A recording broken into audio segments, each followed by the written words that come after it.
Okay, why don't we get started? Hi, everyone. Welcome to our webinar on nature-based solutions, or NbS. My name is Isao Endo. I'm environment specialist at Asian Development Bank, or ADB. Today, I'm serving as the moderator.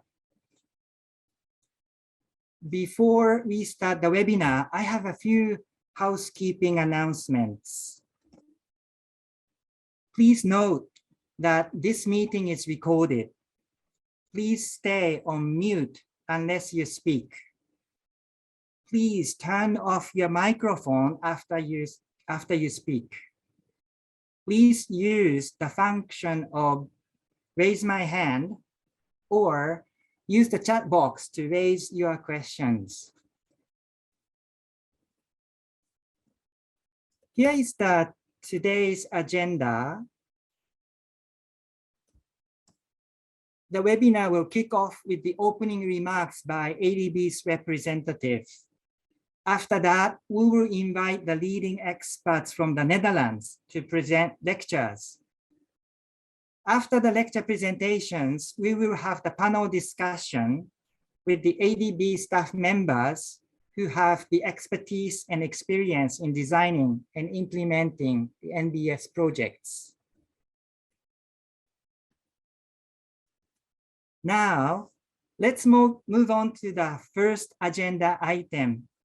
I would like to invite Dr. Qingfeng Zhang to give opening remarks. Qingfeng is the Chief of Rural Development and Food Security Thematic Group. He is also Officer in Charge Environment Thematic Group at ADB.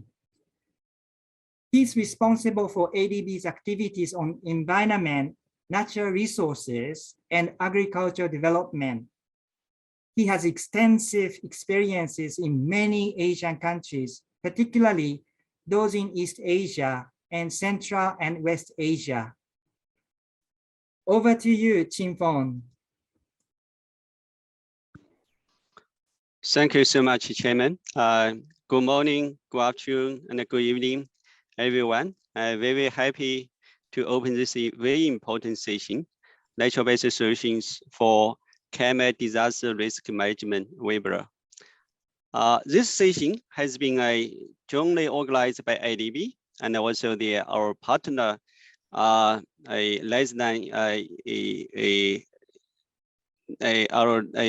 Lejla Enterprises agency.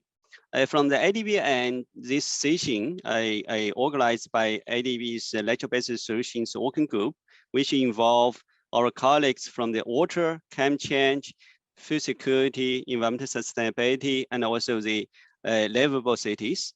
Taking this opportunity, I want to say thanks to our co-sponsor, the Lejla Enterprises agency, for their great support. Of course, those colleagues in the ADB, they make this session happening. In 2022, our developing member countries were severely hit by extreme weather. As you know, heat waves in India, devastating floods in Pakistan, prolonged and severe droughts in PRC. Rather than nothing natural about this new scale of the disasters. These extreme events are going from bad to worse, breaking records with an alarming frequency. We have seen this repeatedly this year with a tragic effect. This is more important than ever. We need to help our DMCs build their resilience capacity to current and also future climate risk in their vulnerable communities. Nature-based solutions are sustainable planning, design, environmental management, and engineering practices that integrate the natural features or processes into their build the environment to promote the adaptation and resilience. That's the reason this session today is very, very timely and also important. Historically, developing member countries have addressed the climate change by using high infrastructure intervention in rivers. which tended to push our ecosystem onto a development path that may no longer be tenable within the context of the changing environment.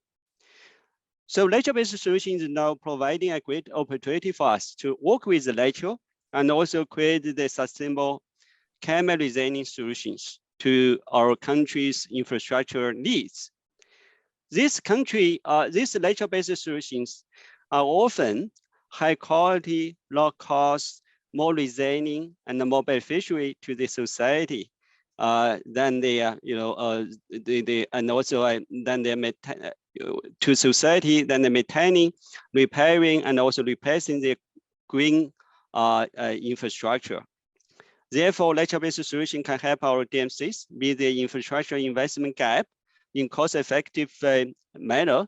We're also producing such a substantial social, economic, and environmental benefits.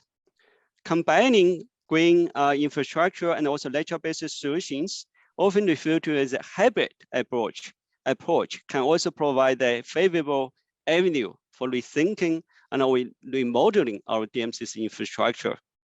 So today's session, as our chairman just mentioned, we have the experts from the Lejla Enterprises Agency to share the latest practices in the nature-based solutions.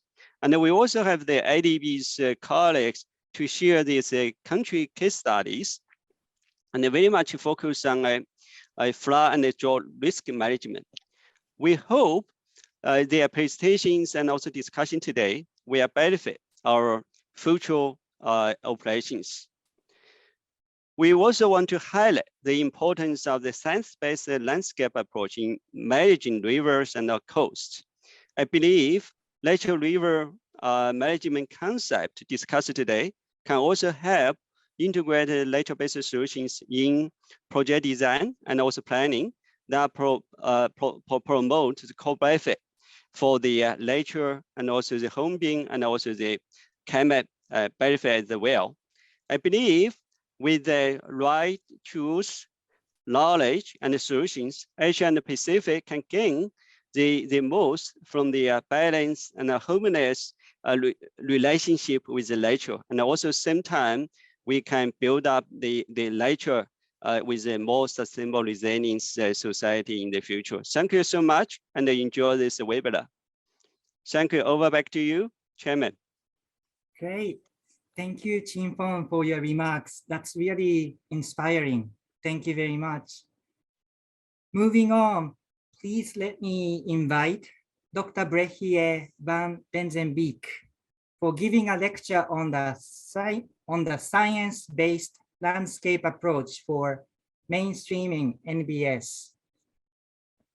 Bregje is the scientific director of Deltares, a Dutch research institute for water management, and she's a very well-known expert in the field of NbS.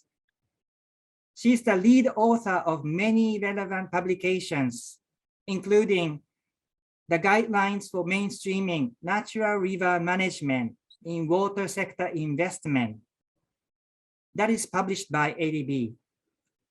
Over to you, Bregje. Thank you, Isao, and thank you for inviting me. It's a pleasure to be here. Good morning, everybody, or good afternoon, good evening, maybe even. I will tell a little bit about nature-based solutions, what they are, and about the concept of natural river management that we made a guideline on, which is accessible on the ADB website.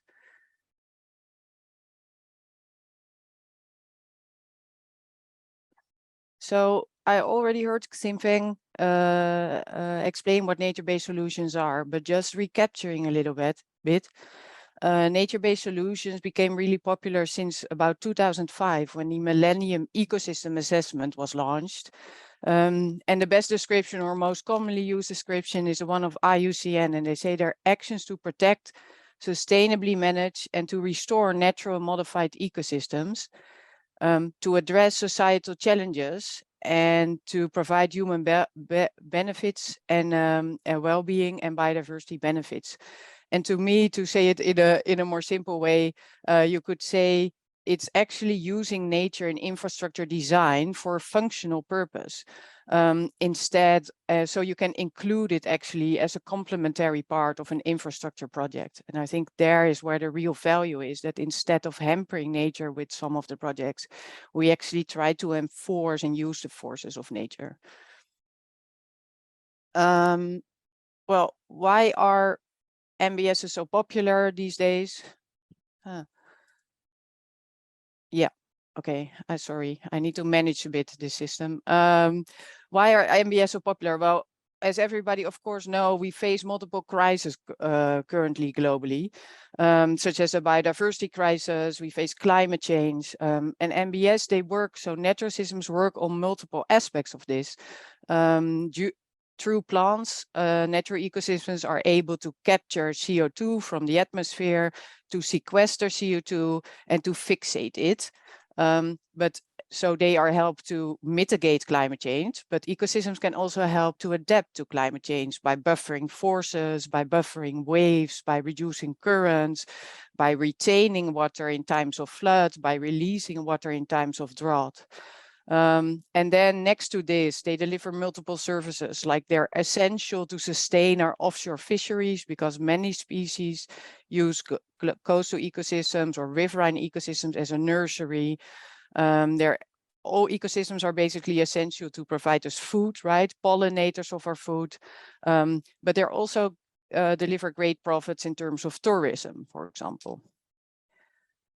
So what is the concept of natural riverment compared to nature-based solutions? We called it's a low interference management of rivers, aiming to optimize river use and to reduce river-related risks, such as flooding and drought and erosion, while still respecting the dynamics and the natural dynamics of a river, like the flow of fresh water, of sediment, of nutrients, and the people dependency on these functions of a river on a basin scale. So often what this refers to is, what you may see is that sometimes an upstream project can negatively affect how downstream fishery communities live. And I will explain more about this during this lecture and how that works, and also how natural river management can actually profit us. So why is natural river management relevant? Basically, to the left, you see the LA River, and it's one of the most, let's say, engineered rivers. And what they did is they wanted to reduce the space the river took. So they put it in a complete concrete culvert, like you see here. And they're actually reversing this now in the US, because what's happening if you do this, I mean, the water is not infiltrating in the soil anymore, for example. So this already is a very dry river that has high peaks during certain periods in the year. But it has become drier and drier by doing this approach, because it doesn't infiltrate in the soil and because you actually start modifying flows.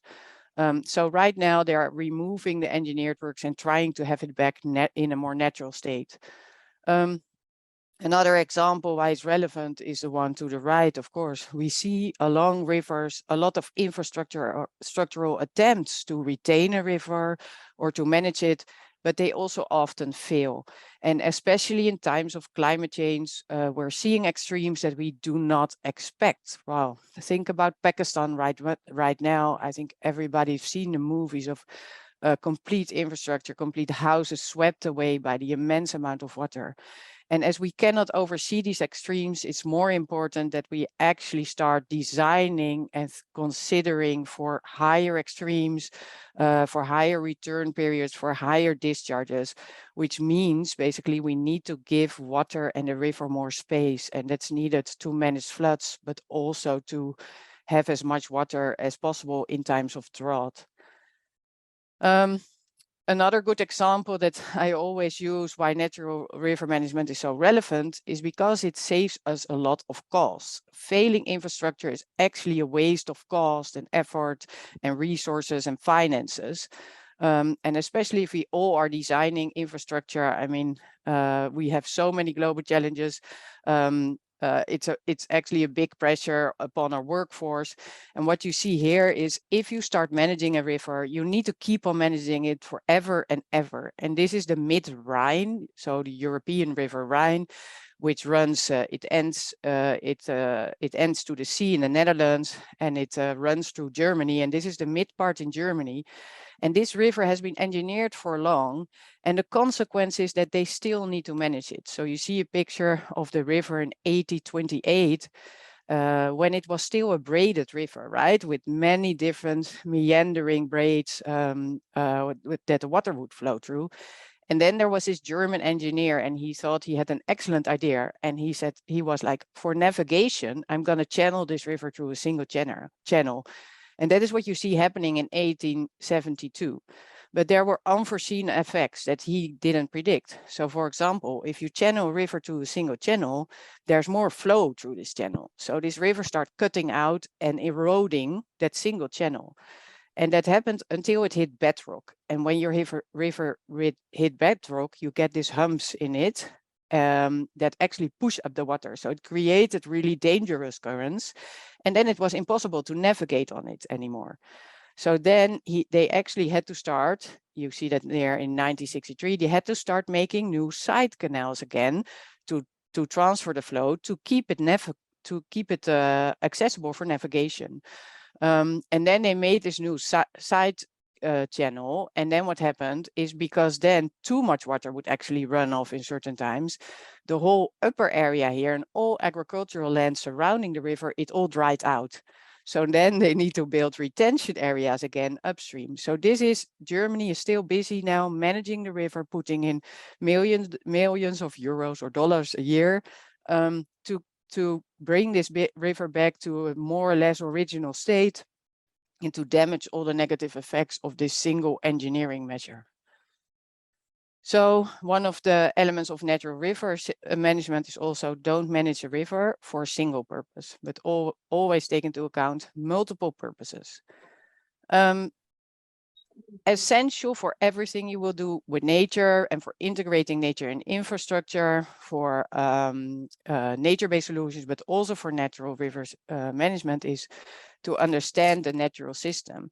So how does it work? And I mean, it's difficult maybe sometimes to do that by yourself, but the idea is then bring in morphologists or ecologists in the project to assess how an infrastructure project interacts with the natural system. And often, if we do that earlier, the earlier we do it in a process, what I found is that we're able to gather or collaboratively to find win-wins, actually, for the ecosystem, but also for making sustainable infrastructure projects. Ecosystems are not always easy. This is, to the left is a food web, and there are way more complex food webs, but they're characterized by species, right, that interact, natural systems. And if you take one species out, some others may collapse. So that is a complex part. And of course, the whole cycling of nutrients and substances is kind of difficult. At least, but is an important element of these projects. And to make it a little bit more tangible, I use this picture, and it's of the Mississippi River in USA. And if you look here, this is what they call the bird food delta. And the Mississippi runs all the way through the USA, right, from the north to the south, and it ends in the Gulf of Mexico. And what is extremely important is to understand these flows in river management, and to integrate this upstream, midstream, and downstream, because everything is interlinked and intertwined. So what does this river do, for example? Here you see one example is, if there's too much nutrients and sediments running off the river, this is what is happening in the Gulf of Mexico. You get a zone that is completely, they call it the dead zone in the Gulf of Mexico. They have a big anoxic zone where the river actually puts all its sediment and all its nutrients. And this can be mitigated by actually giving the river more space, letting it put the sediments in the wetlands of the lower delta. So there are things you can do upstream to actually mitigate some effects at the coast of your river discharging there. But that can also go the other way, because, for example, if you start trapping sediment, or if you start damming a river upstream, what you're going to face downstream or in your coastal areas is coastal erosion. And then finally, this is also an example of coastal erosion. These are the drowning wetlands of the Mississippi Delta. So basically what you see is that actions on the river can have influence actually 100 or 1,000 miles down the river along your coast. And it's important to actually take those consequences into account and assess the river as a whole and complete system. So assess at least the entire basin. I'll come back to that a little bit more. So this is the approach of natural river management. We try to make it into a stepwise approach that fits into the ADB project operations. And what it starts with is, of course, define your goals and objectives. And for natural river management, it's extremely important, like I said, that you do not define a single objective, but that you look at the whole stakeholder field and look at where are the dependencies on the river, and define multiple objectives for river management. And we're still struggling with that in the Netherlands too. I have to admit that we're having these projects right now. We call it integrated river management, but it's always difficult, right? We also struggle with navigation, and there's other interests in the river from terms with respect to droughts and having higher water levels, and then also with respect to nature. Sometimes these interests may be kind of conflicting, but I think it's important to at least define them all at the beginning, and be wary to manage for a single function if you want to maintain a healthy river on the long term.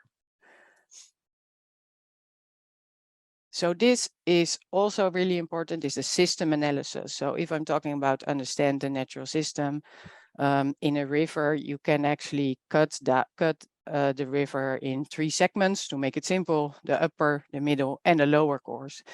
And these 3 segments are differentiated by very different natural processes. So for example, the upper course, of course, is where the river starts, right? So where all the water comes together, and it means that actually you would do different measures there because different processes are at play. In the middle course, the river actually widens, and things like slowing down flow are extremely important there. Giving space for the river has most effect in the middle course. And doing that can actually reduce flooding and peak heights of the water in the lower course. So in the lower course is where the water really slows down and where all the sediments start to precipitate, right?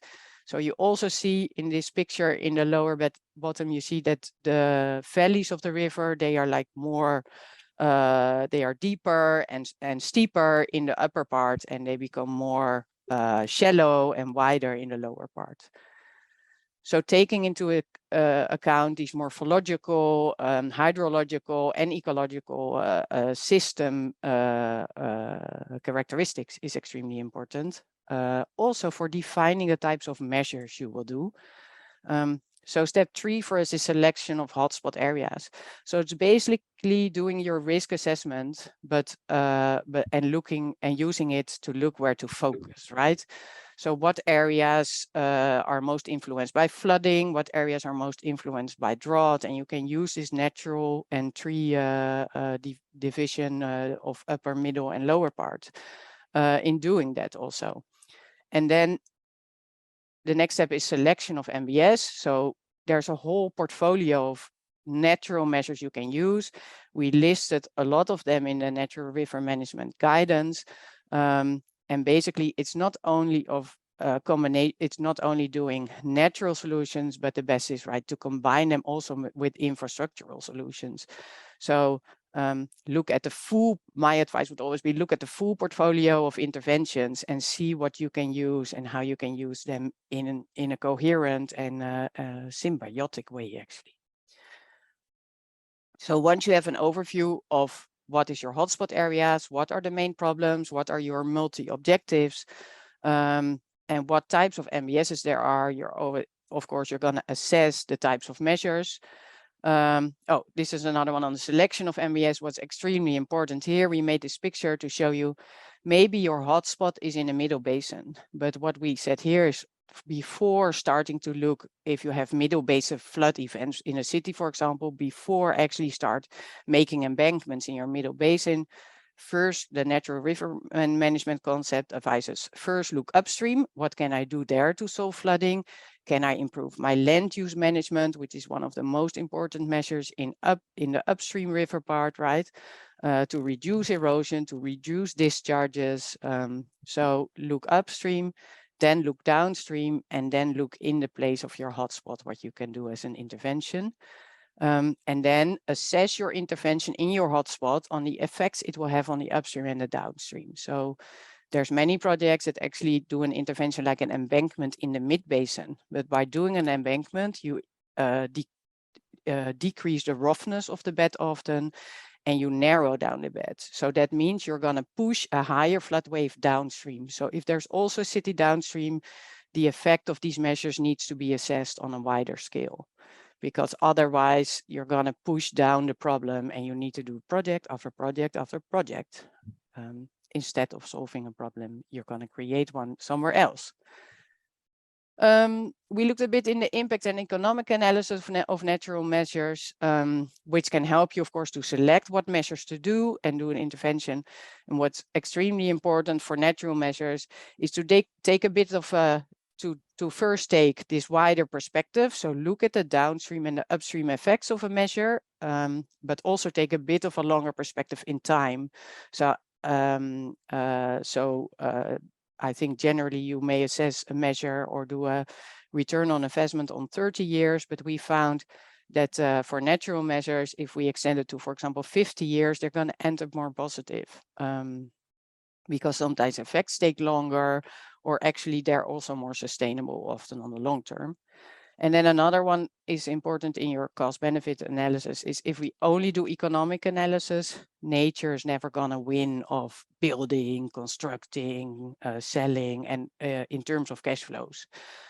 So to assess additional benefits that nature will provide helps a lot in actually selecting for natural projects or projects that also benefit nature.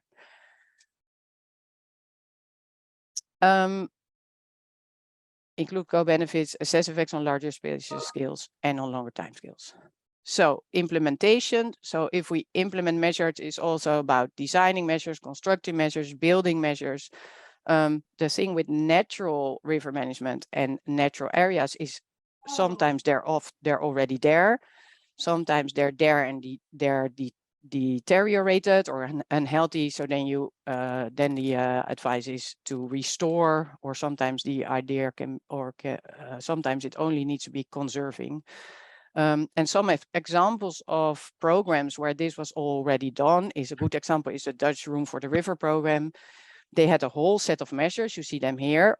The objective was to lower water levels, but also to generate let's say aesthetical values in the river basin. So, and also there were objectives for people, for nature. So it was multi-objective.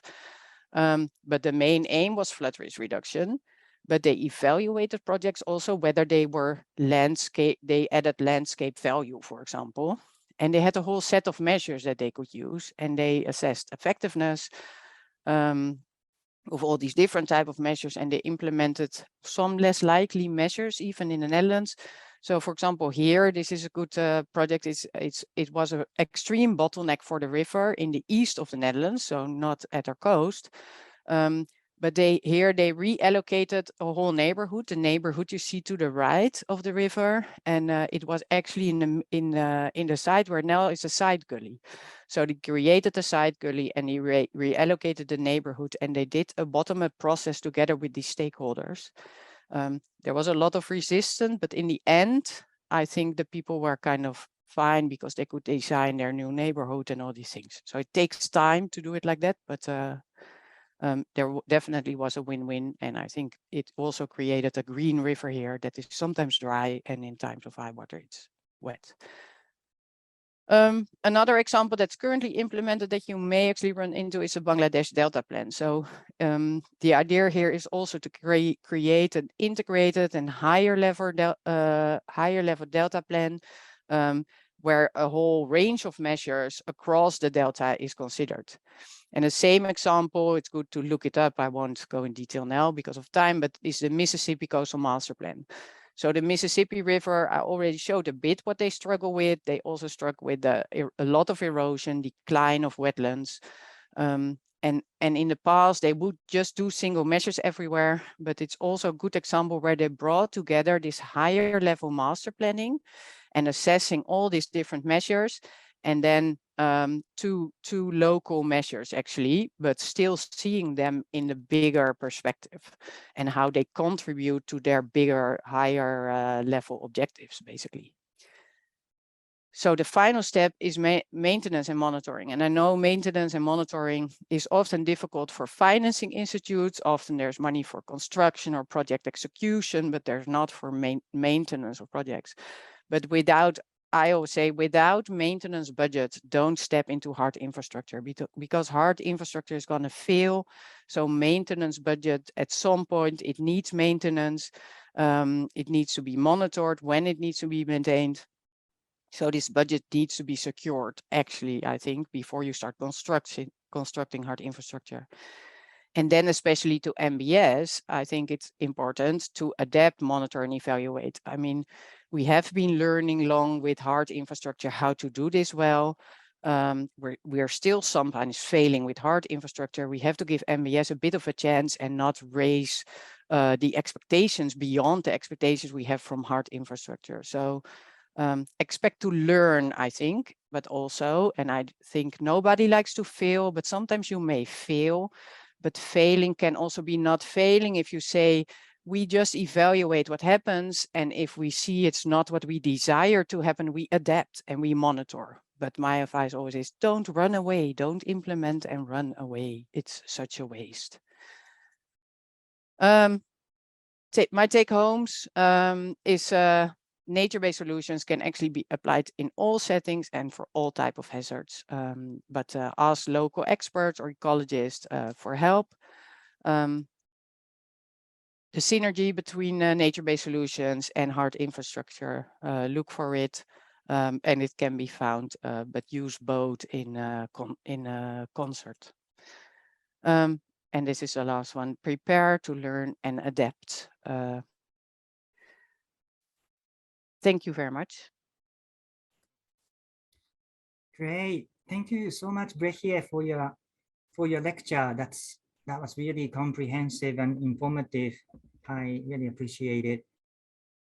Now, let's invite Mr. Tom Wilms for his lecture. Tom is project manager at Wesenbeeck. He is a hydraulic engineer. In Indonesia, he was involved in some of the major development projects, including the Building with Nature Mangrove Restoration Project in Central Java province.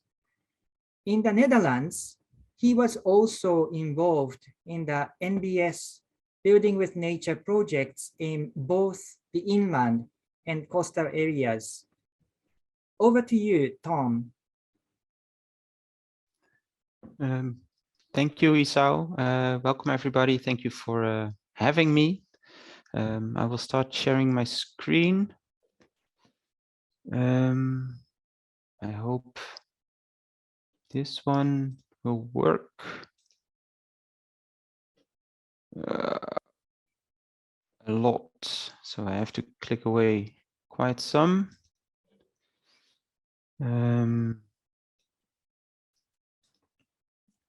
Yes, I hope this is clear for all. If not, I will kick off and we'll go into the following topics. So follow on what Bregje van Wesenbeeck already introduced about nature-based solutions, about system understanding, and I will go more on the Building with Nature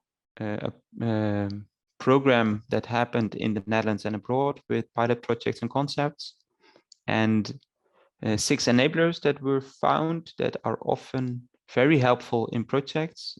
I will explain a bit more about them and hope they can help you in your projects.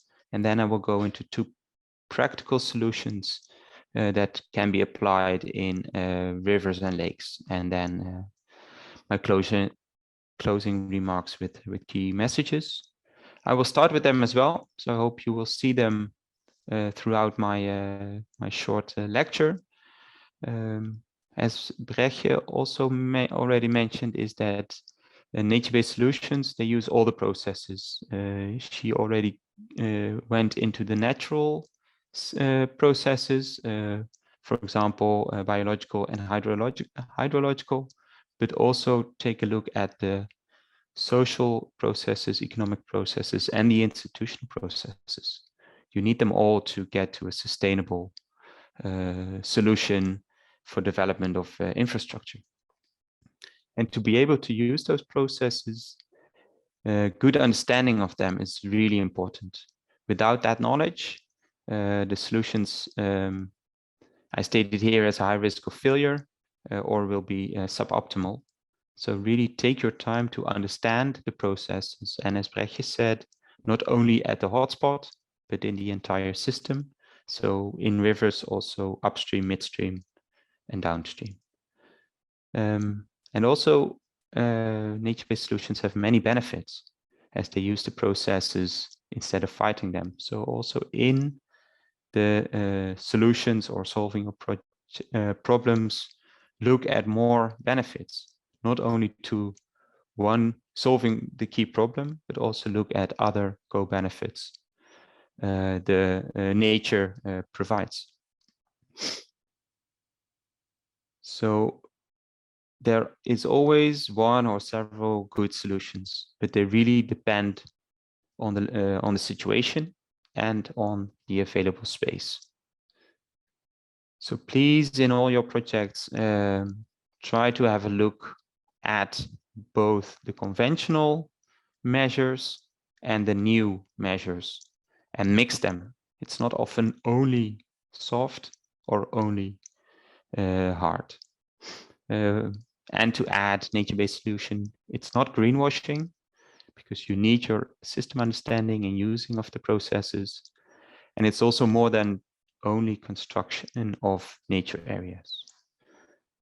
Then a bit of nature-based solutions in the Netherlands. In 2008, it started in the Netherlands with a Building with Nature program by EcoShape. And in the last 14, 15 years, it became clear to us that a paradigm shift is needed on 3 levels. We need to think different, because in many disturbed environments, the man-made projects are an inherent part of the environment. So we need to look at providing a positive change. So we really need to think different, not only the conventional solutions, but also the new solutions. And to do that, we also, besides thinking different, we have to act different. So to use the natural processes and stimulate them to achieve an optimal and sustainable fit for the project in its environment. And we need to interact different because projects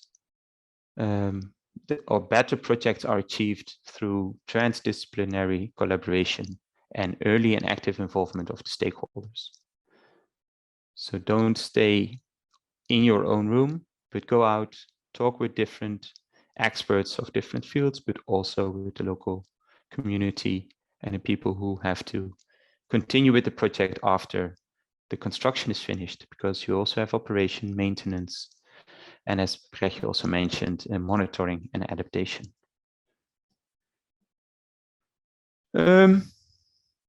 Within the EcoShape Building with Nature program, many pilots were developed in those years as flood defenses in the coastal area, but also in rivers and in lakes, but also in resilient to make resilient cities, to develop ports, and also to restore ecosystems. All this information can also be found on the website of EcoShape. And in the coming slides, you see at the bottom here and there some links. So when the presentation is shared, you can find them there. So for all those pilots, we divided them in different environments. You see at the left, and at the right, the possible concepts that could be applied in sometimes multiple environments. So in the coming slides, I will focus a bit more on the rivers and estuaries and also on the lowland lakes, because that is also the area where the 2 project cases in the clinic will dive into. A bit of a sidestep, but I think one of the questions many of you get as well, why should we use nature-based solutions? And often questions are, how do we compare it with conventional? And then it often goes also to the second question. If you compare, it's not only on the main function, for example, flood safety or reducing drought. And then often it is said, oh, then the finance is for nature-based solutions less than for a conventional solution, but it has many co-benefits. So then it's important to look at the economics. And then often it turns in a return on investment or in a cost-benefit analysis, often already better. So it's important to take into account not only the financial criteria, but also the economic criteria. But please also try to look at the social and environmental benefits and enlarge the area. So not only the project area, but also upstream and downstream, and lengthen the time span,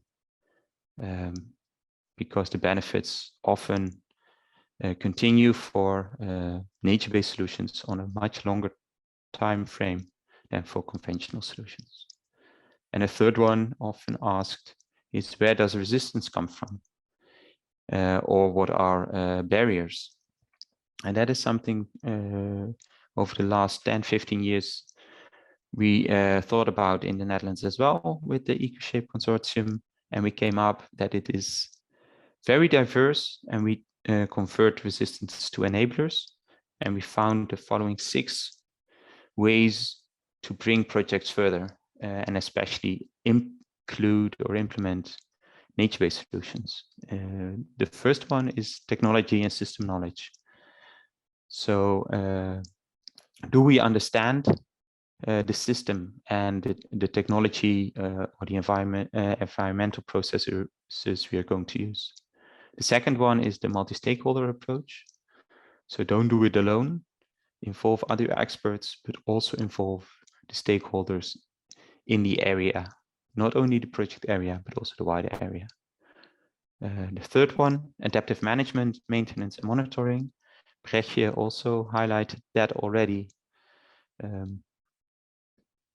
The world is dynamic and we don't know everything yet. So please try to make the projects adaptive, but it also means that the duration of projects might be longer. So it's not only implementation, but also maintenance. Then institutional embedding, often changes in rules or regulations sometimes have to be adjusted to make it easier to apply nature-based solutions. The fifth one is the business case. We already touched upon that one, so make that also wider. And capacity building. It's important that the local communities, local organizations, governments learn as well and know what to do.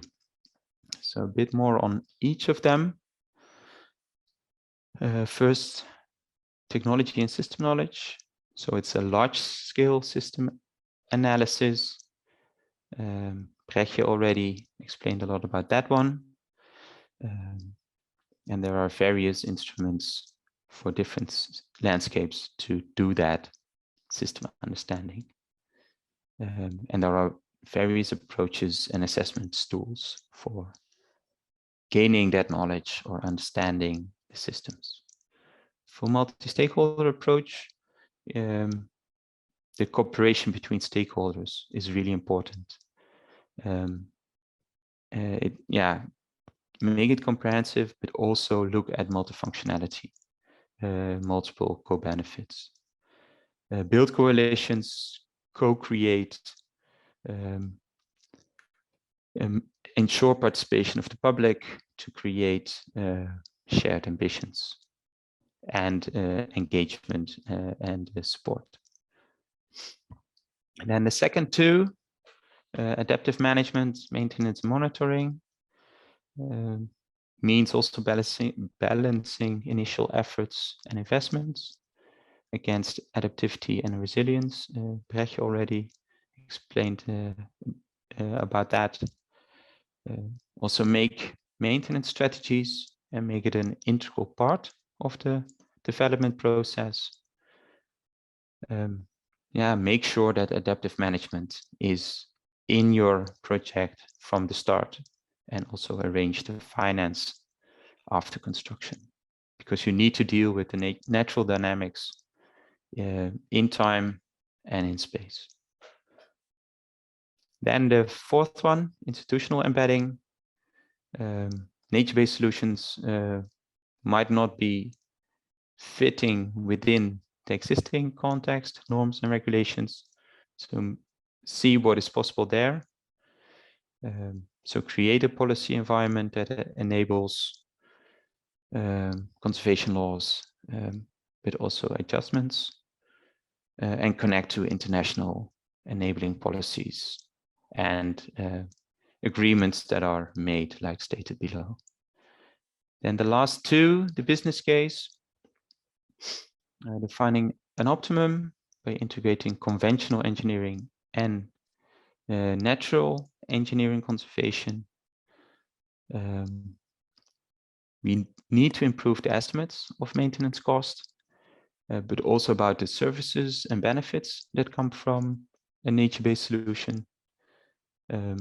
And already as early as possible, try to make a financing arrangement so that bankable projects arise, and hopefully also value, but hopefully also money creates from a project. That could be tourism, that could be aquaculture, or other ways how the value can be monetized. Then the last one, but certainly not the least, is about capacity building. So increase awareness on the philosophy of building with nature, nature-based solutions, what the benefits are, but also how to implement them. So also involve the upcoming generation by training and education programs of students, but also governments, but everyone in the field of infrastructure should be aware of nature-based solutions and what the benefits are, but also how to implement it. And try to create communities around your project to get more engagement and support. So these were the 6 enablers. It's a bit difficult. Yeah, I see at the top something in black, but these are possible and they might be on top of the text, but this is about practical solutions in lakes and rivers. And this is a list I took from the website of EcoShape, and there are quite a lot. And I would like to focus only on the first 2, but the rest you can read about. It's about developing inland buffer zones and about creating vegetated foreshores. But there is much more to do. There are many nature-based solutions in lakes and river areas. On the first one, inland buffer zones and also retention areas, they create capacity to hold stormwaters in areas that are of less importance economically, so away from cities and industry. And if you connect, so that is a value in itself, but if you connect the buffer zones to regional water systems, you can manage and control the water levels even better if there is too much or too little. It becomes more and more important in the face of climate change and changing weather patterns. If the buffers are large scale, they can also provide an alternative to pumping and drainage system. but also even at a small scale, they can provide valuable ecosystem services for the neighborhoods, for the surroundings. And that can be an economic opportunity for recreation, fishing, aquaculture, maybe floating developments or energy production. And at the bottom, you see the link to the page that explains more about it. Second one is a vegetated foreshore, also implemented in the Netherlands along an infrastructure work, the Houtgreepdijk. So that was a dike that needed to be reinforced. In the conventional way, it's heightening. But what was done was also to bring sand in front of the dike so that the waves dampened, stabilized the slope, and it also created vegetation became there, which was good for environment, for habitats. But it also gave opportunities for recreation. In some environments, it can also help to trap sediments and formation of soil, and it could enable adaptation to sea level rise. It does require large-scale earthworks, and it must align with the local hydrodynamics for long-term feasibility. So also here you see some of the enablers coming back: system understanding, co-benefits. Also here the stakeholders were involved to get this done. It was also piloted first, and when it was successful, after adaptation of some components, it was implemented full scale. So almost there. Nature-based solutions, they use all the processes: natural, socioeconomic, institutional. The understanding is really important to come up with good solutions, and also to stay away from suboptimal solutions. As the natural processes are used, many more benefits can be used, or it can provide more benefits, and also see how much space is available. Nature often needs a bit more space than the conventional solutions. So see if that can be created, and always see if you can mix both the conventional solutions and new solutions. So hard with soft, green with gray. And in that way, you get a sustainable solution that provides a lot of benefits, more than the one of solving the problem. So I hope this was useful for you.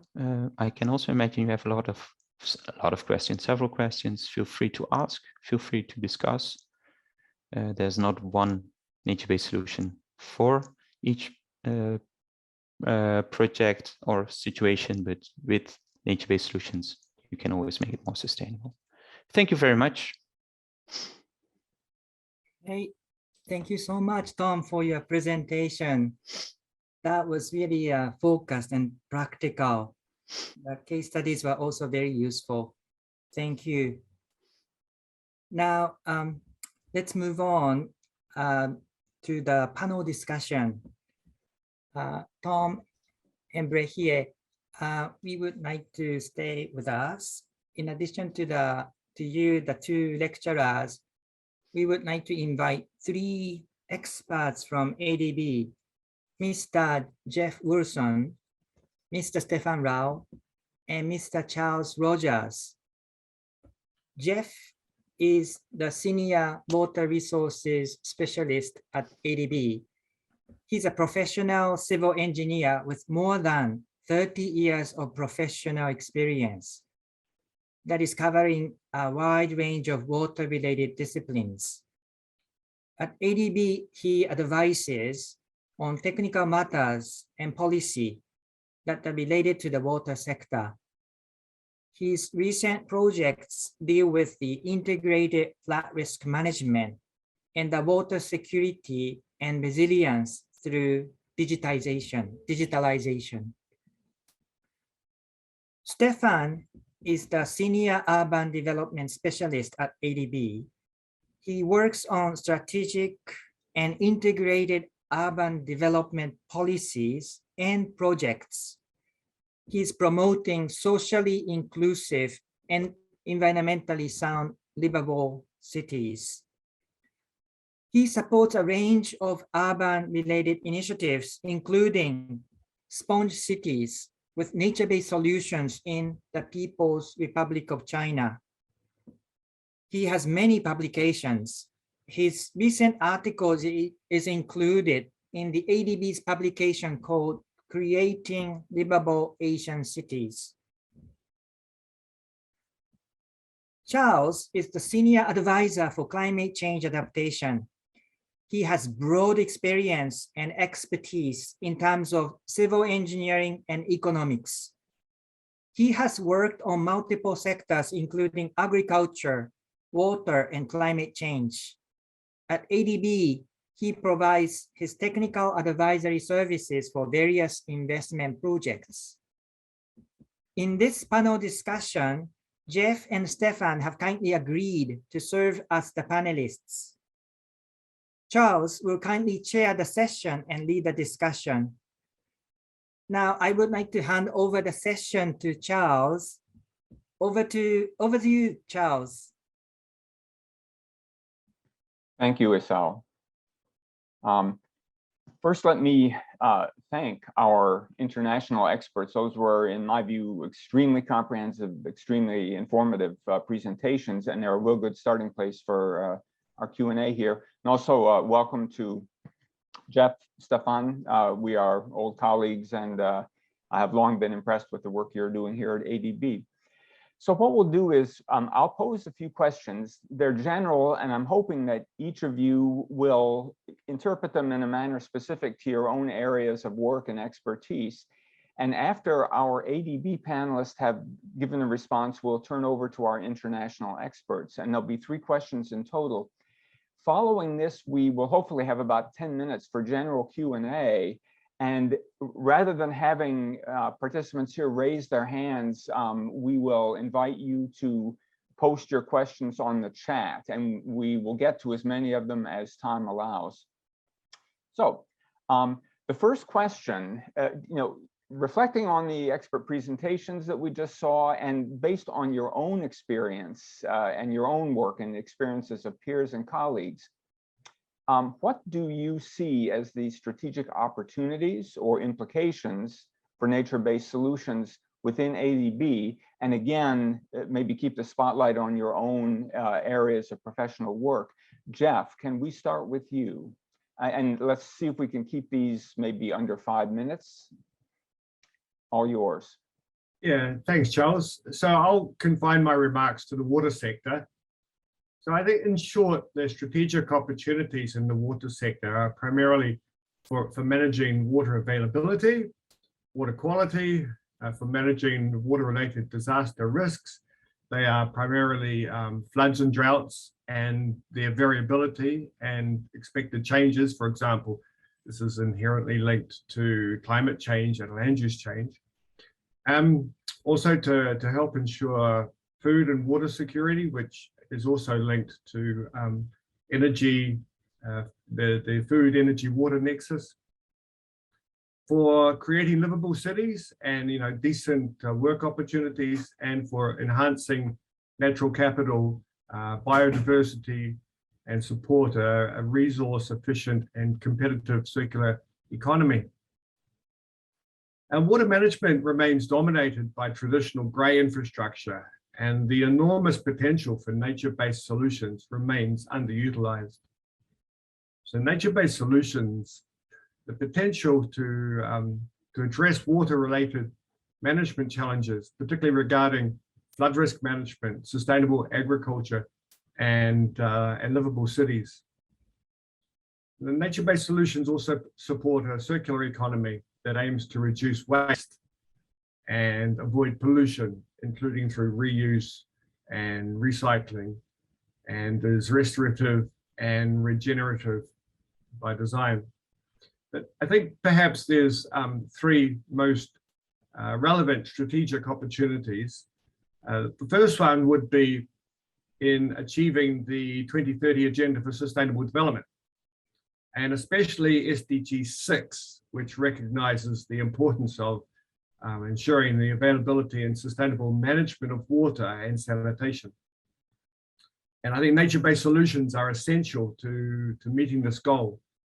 The second, perhaps, and this is particularly important for ADB, is achieving the goals of ADB's Strategy 2030, which is prosperity, inclusion, and for nature-based solutions, particularly for resilience and sustainability.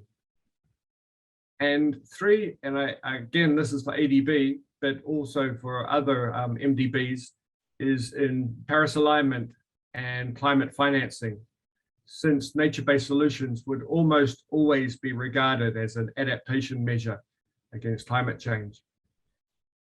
I'd just perhaps like to slip in one last strategic opportunity, which is quite relevant at the moment, and that's to kind of take advantage of the media exposure from flood disasters and the ongoing situation in Pakistan as a case in point. So if you're aware of the flood risk management situation in Pakistan, you might know that many of the Indus rivers are channelized or embanked. And this type of approach to flood risk management is contrary to the room for the river NbS concept. So whether it's better to constrain the river or to open it up should be assessed under the IRWM concept, the Integrated Water Resources Management concept. But we need to acknowledge here that nature-based solutions usually provide benefits for the smaller floods. And some nature-based solutions may have limited impact for the larger, more extreme floods, which are what's happening in Pakistan at the moment. And ADB are currently engaged in dialogue with the Pakistan government about this at the moment. So I'll hand this back to you, Charles. Thank you. Thank you very much, Jeff. Those were great points. Stefan, same question to you. Opportunities, implications in the urban sector.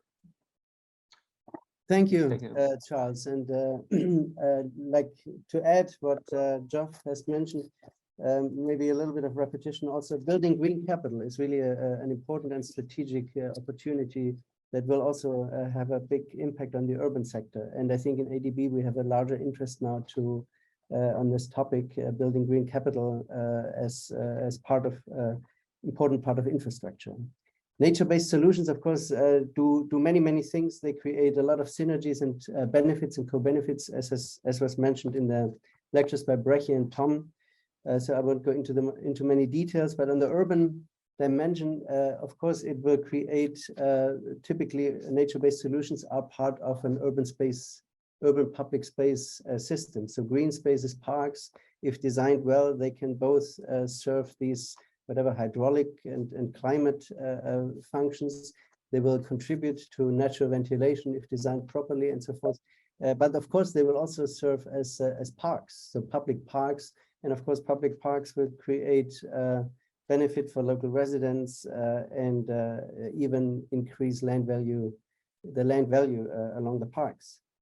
There's a great opportunity to integrate nature-based solution as a strategic way of upstream urban and regional planning. So if we basically start with risk-based, risk-informed urban and regional planning, we will create a green space framework first and design the areas where we don't want to build first, right? So we don't want to build in floodplains and wetlands and so forth.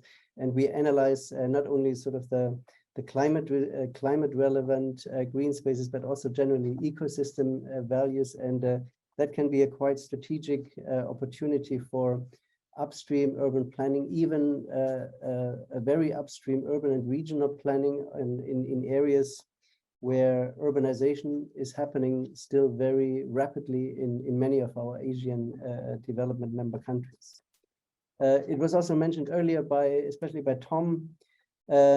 There's a great opportunity, especially when we talk about the urban context, to integrate these green infrastructures with gray infrastructure. Of course, in urban settings, you don't have always enough space to accommodate green infrastructure and nature-based solutions. They normally require more space. Bregje mentioned sort of this idea, and also Jeff just now, this basic concept of giving space to the river. So many existing urban areas already are built up too much.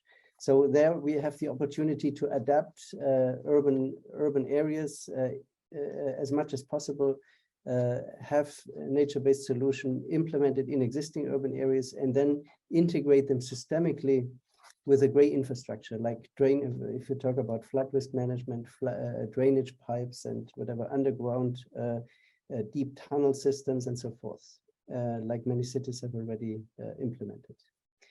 There's an enormous potential for getting public and private sectors engaged in the city to like implementing this nature-based solution and the systemic integration I just mentioned. Of course, in a city, you have public spaces like roads, and if you're lucky, a good parks, public park system. And then, of course, most of the urban space is actually private. So on private land owners and leaseholders and so forth, they can contribute also systemically with green spaces, green roofs, and so forth on their own land. And then, of course, that should be planned again as a system on a local level, and can contribute to a significant improvement of resilience. So that's a great opportunity we have, and maybe we can also look into this specific opportunity in ADB, both for technical assistance and also for lending. Of course, these kind of things have a great educational dimension as well. So we learn from the green spaces, from the functional green spaces that are designed children, but everybody, all ages. It's also, of course, more pleasant to look at plants and flowers and butterflies and birds and frogs and so forth. And it creates places and spaces for all ages and for all kinds of people, these kind of nature-based solutions and parks. And of course, they also have a significant health benefit. I think for talking about resilience, I mentioned earlier the positive implication for microclimate, urban microclimates is very important, and we already know that from the last 6 assessment report of IPCC, we know that most deaths related to climate change already come from heat waves. So public parks in cities and nature-based solutions in cities have a significant can have a significant health benefit. Let me give it back to you, Charles. Here. Thank you. My apologies. Hopefully, thank you very much. And hopefully there'll be time to follow up on a number of these in Q&A. And I'll just make a brief observation at this point that in addition to the obvious opportunities that both of you have identified, there's a suggestion here that project preparation will probably look a little bit different, or maybe a lot different in some cases when we get into EBA. I'd now like to turn to our international experts.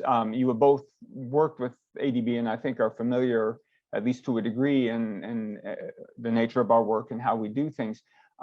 Maybe, Bregje, you can give us your views on where you see the opportunities to introduce this work into ADB, the low-hanging fruit, if you will.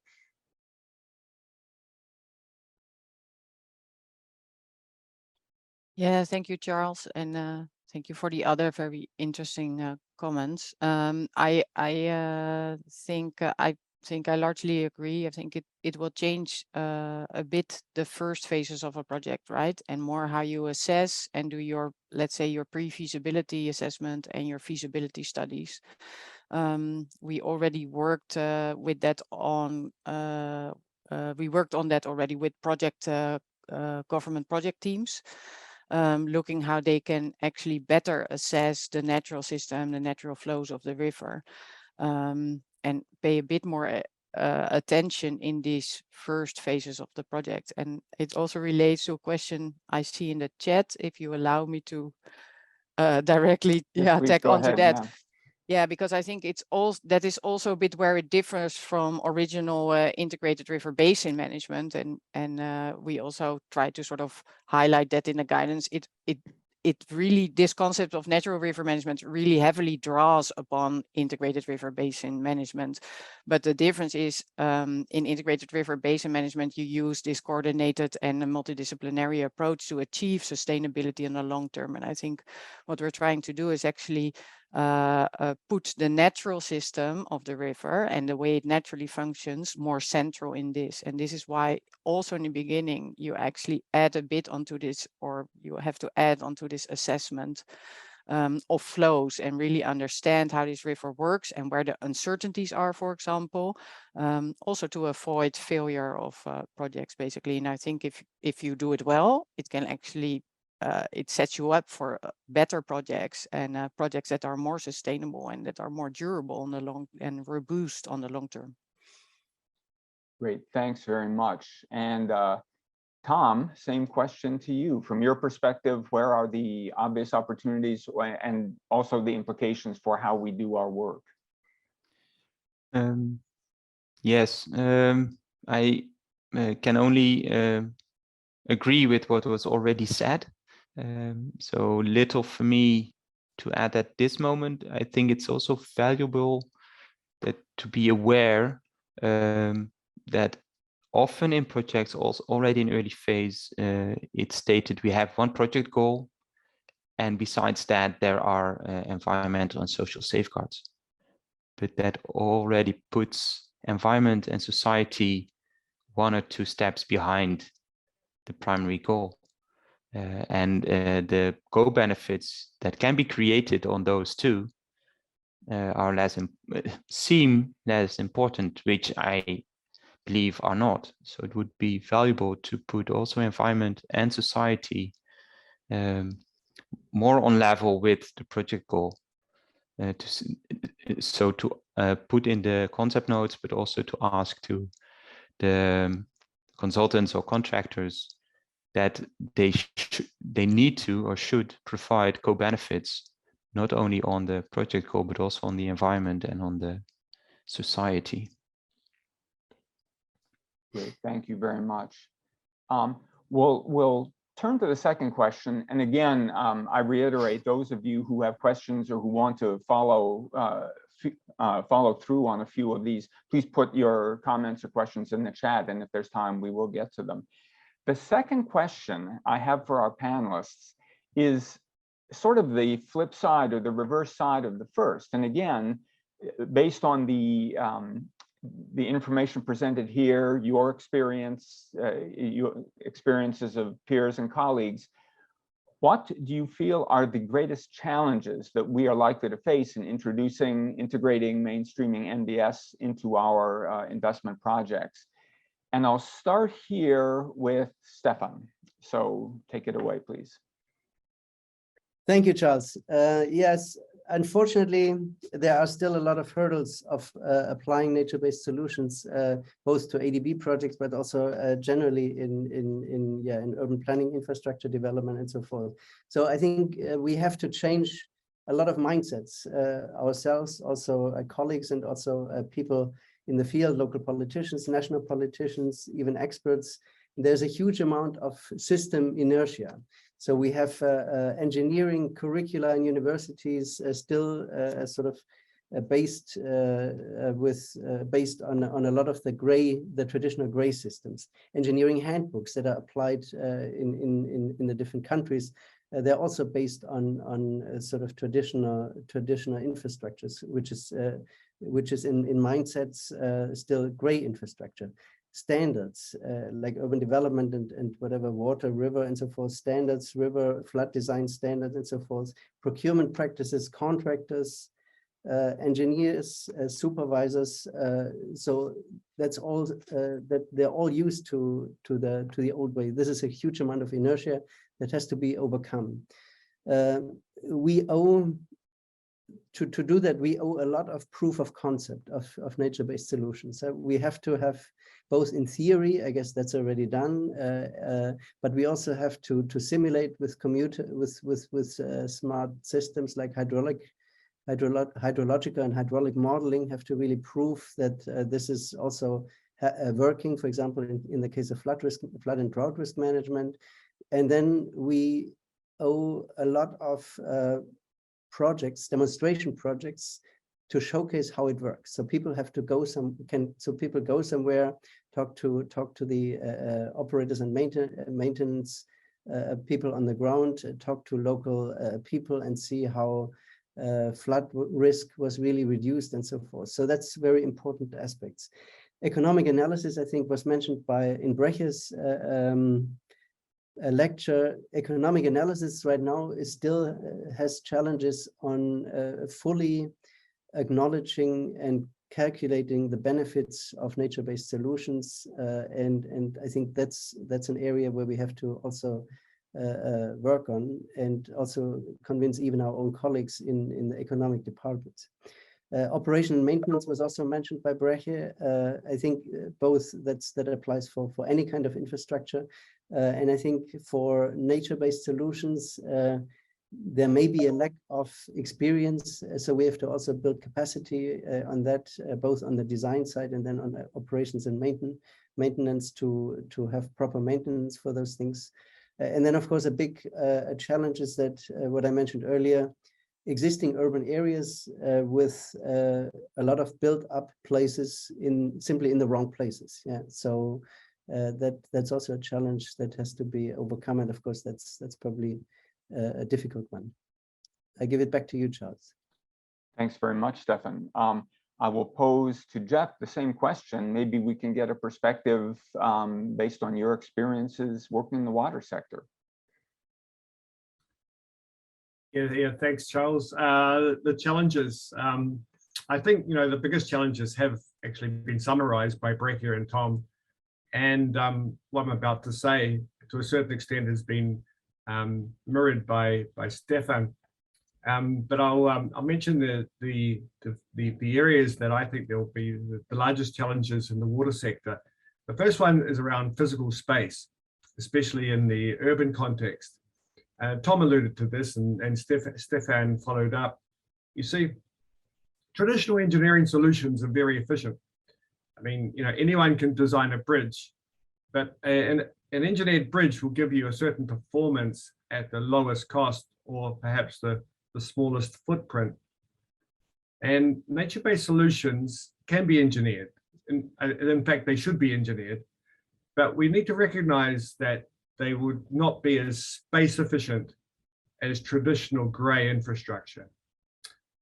For example, a beautified urban watercourse will need greater space if it's to have the same flow capacity as a rectangular concrete nullah. Or you could flip that around and say, well, if you were to retrofit a concrete nullah into a beautified urban watercourse within the tight space constraints of an urban environment, you'd need to sacrifice some measure of the performance. So in an urban context, specifically in urban context, you will always be constrained by physical space. And so there might be some trade-offs here that need to be assessed and discussed and agreed upon.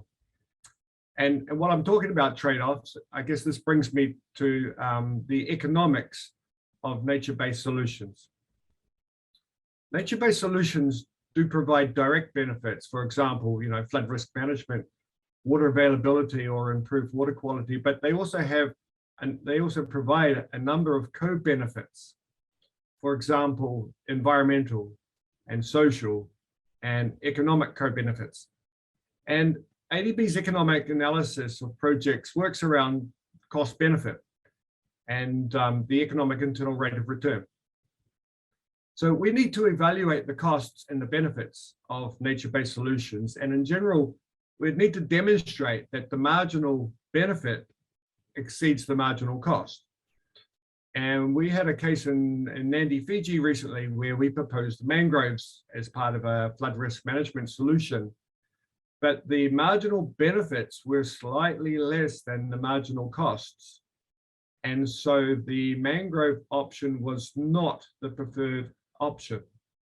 So when you're evaluating the marginal benefits, you need to quantify, you need to bring in as many co-benefits as possible, and you need to quantify them.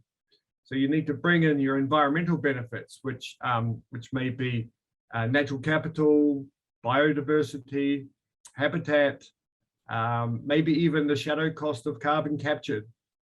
You need to bring in the social co-benefits, which would be if you can quantify the health benefits and the well-being benefits.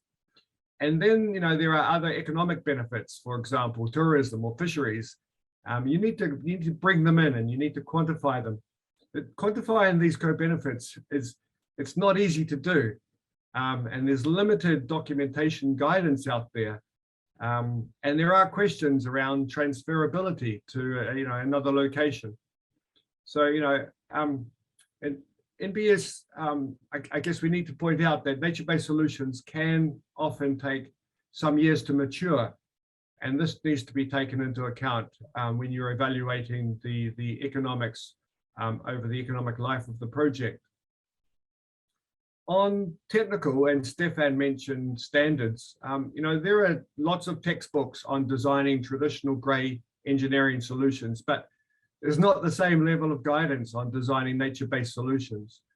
I mean, for example, what's the matting roughness for a beautified nulla with pools and riffles, and where vegetation grows and perhaps changes with season and may even bend under certain flow conditions? I mean, these things are complex, and there's not a lot of guidance out there. Although it is coming, there's not a lot of guidance out there for us engineers. I think one of the biggest constraints is client buy-in. See, clients are generally risk averse. They are unwilling to stick their neck out for a solution which is not tried and tested. I think almost every client in the world would want to see some sort of working example of the nature-based solution which is proposed. So we need pilots, and we need scaled up test cases documenting this success, and we have them, and there are more coming, but we need more. Financial constraints. We need to find innovative financing mechanisms. We need to sweeten the deal, so to speak, in the favor of nature-based solutions. But the last one, I think, is probably the most important. And we're talking about constraints here, and that's the enabling environment. I think at the moment we have an environment, and by this I mean public policy, building codes, regulations, institutional, regulatory, legal, etc., etc. At the moment we have an environment which is supportive of grey infrastructure. And we need to create an enabling environment which is supportive of nature-based solutions. So we need key decision makers who can influence and make change to create these enabling environments. There are many different stakeholder groups, and encouraging consensus building will be a key driver towards these enabling environments. And I think we need greater awareness, greater communication, and greater knowledge at all levels. Thank you. Back to you, Charles. Thanks so much, Jeff. You've covered many, many important issues here. I'm going to start by focusing on one of them and turning this over to Tom. You mentioned the difficulty in performing conventional economic analysis, in part because of the presence of co-benefits that are real but very difficult to evaluate and to introduce into a benefit cost assessment. Tom, let's feel free to address the question any way you care to, but I know you've done a bit of work in that area of economics. Maybe let's hear what you have to say. Yeah, an interesting topic, and a lot of people are working hard on that, and different people are developing the cost-benefit analysis. ADB is doing that, World Bank is doing that, but also at IISD. They're working on the assessment of the valuation assessment, and it really depends on what you look at. If we only look at the financial components, you leave a lot out. So then it's already valuable to go to the economic cost-benefit analysis, so that also the benefits that don't go to the beneficiary or the client, but also go to other businesses in the project area is valuable. But then it would be, and if we also take into account the social cost-benefit analysis, or to be more precise, the socioeconomic cost-benefit analysis, then also the communities and their well-being is included. And then still the natural capital or the environmental cost-benefit analysis components should be added. But then it also depends on what scale do you look at? Only where you implement your solution, or do you also look at the wider range? Because downstream or downdrift, there can be benefits, or upstream or landward. So it's an easy question, but a very hard answer to give. A lot still to learn. Also, what is the value of 1 hectare of mangroves? And indeed, is it in the first year, or when it's fully grown after 10 or 20 years? Is it in the summer season, or when it's winter? So it's hard, but it's valuable to at least mention what those benefits, both positive and negative, are, because there are also negative co-benefits, and conventional solutions tend to have sometimes more of those negative ones than when you also have the nature-based solutions, which create more positive co-benefits. A lot to do, and we need to do that together and have to learn from each other, so we don't have to create the wheel all by ourselves. So let's work together with the different funding agencies, consultants, but also local governments, and take the risk. We need to take risks to learn and to improve knowledge and get to more sustainable solutions. Enough for now. Great, thank you very much. This last point I think is extraordinarily important and cannot be overemphasized, that we are collectively going to have to take some risks, and things don't always work right the first time or even the second or third time, but someone has to get out front and demonstrate how this is done. Bregje, any views from your perspective as to what the active constraints currently are, both in general and perhaps to an institution like ADB?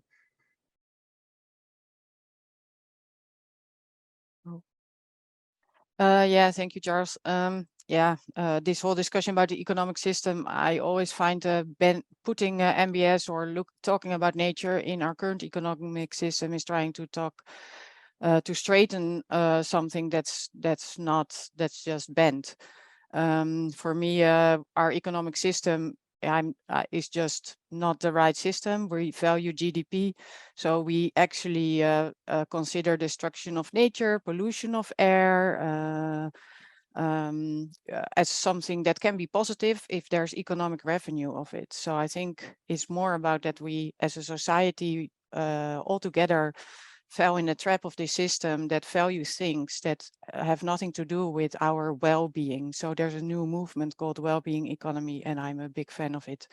So I think I'm just hoping we move there. I think as the Netherlands, that's what I know, we are actually doing that. Besides GDP, we're now also evaluating well-being. So then it's about how do we feel as citizens? Do we have access to healthcare?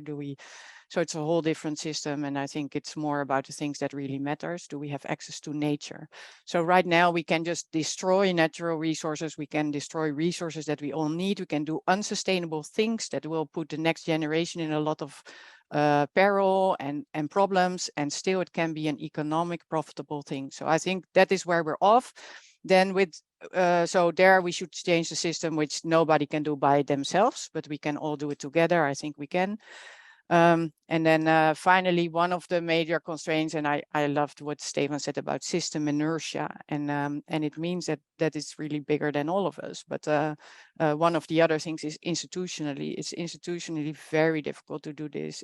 We're very chopped up institutionally in disciplinary institutions, and for doing NbS in the right way, you need to talk together, and there. I think if we start doing that, and we can actually implement NbS a lot better. So not easy, and a lot of bigger system transformations are needed for it. But I think as a world, you see these things that we're moving towards it, actually, to change these things on a larger scale. Great, thanks very much. We'll explore a closely related question. I think Jeff has already, in a sense, given us his response. And that relates to what is missing that needs to be provided, or what is not sufficiently available that needs to be provided to build momentum and to get us going.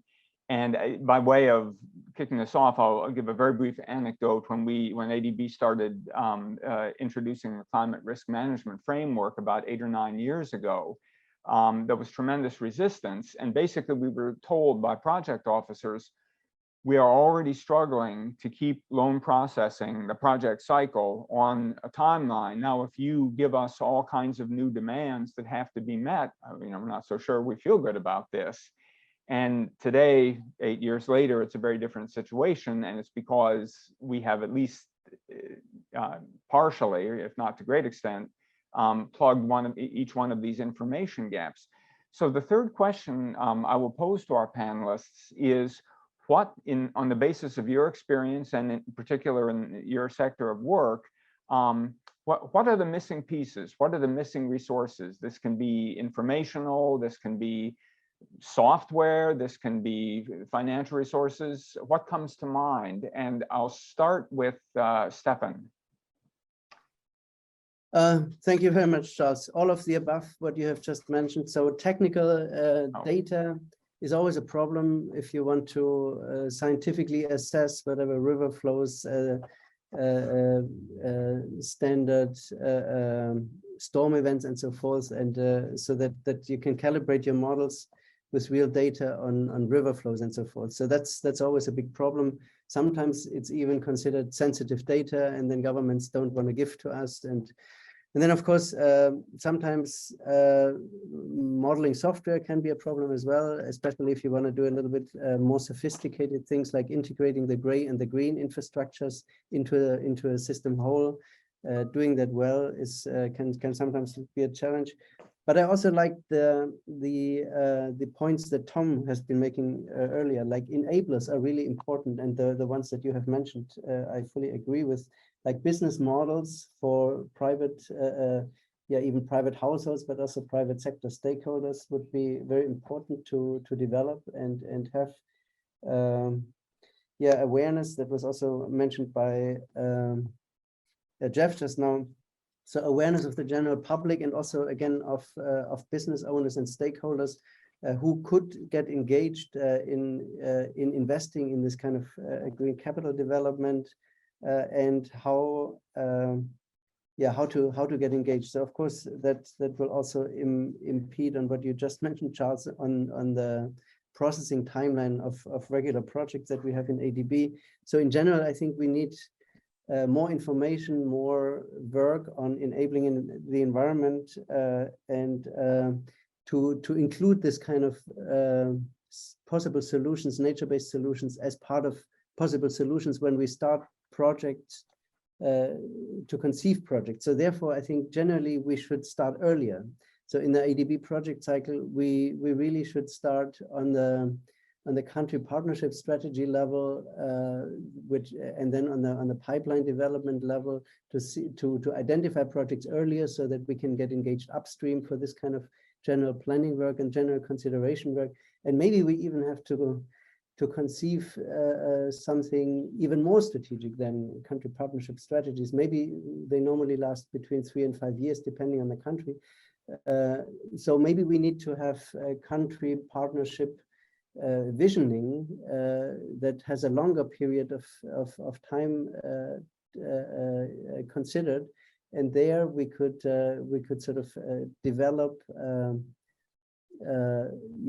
longer term objectives and then develop longer term resilience plans and adaptation plans with the countries, and then sort of implement it on a country partnership strategy level, and then develop project pipelines that could apply that.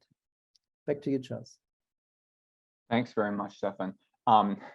Jeff, you basically already presented us with some responses to this. You had identified client buy-in, economics, enabling environment, the need for pilot studies that could be scaled up and so forth. I'm going to turn it back over to you to see if you would care to enlarge on any of that. And in particular, I'm curious if you have any experience you would like to relate concerning buy-in of clients. Has that been a problem? And if so, what do we do about it? If you have any thoughts along those lines. Yeah, thanks, Charles. I think perhaps I want to start with technology because I don't think technology is part of the constraints. I think the technologies are already available.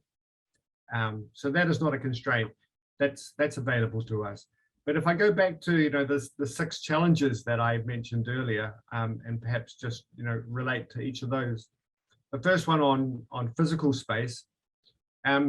So we need to plan for room for the river, and so we need land use planning, and we need to earmark somewhere in some planning documents, some future planning documents, that this space is intended in the future to be used for the river or for whatever nature-based solution you may be wanting to conceptualize for that area. And then to also acknowledge that in order to do so, you may have to allow a lower performance trade-off.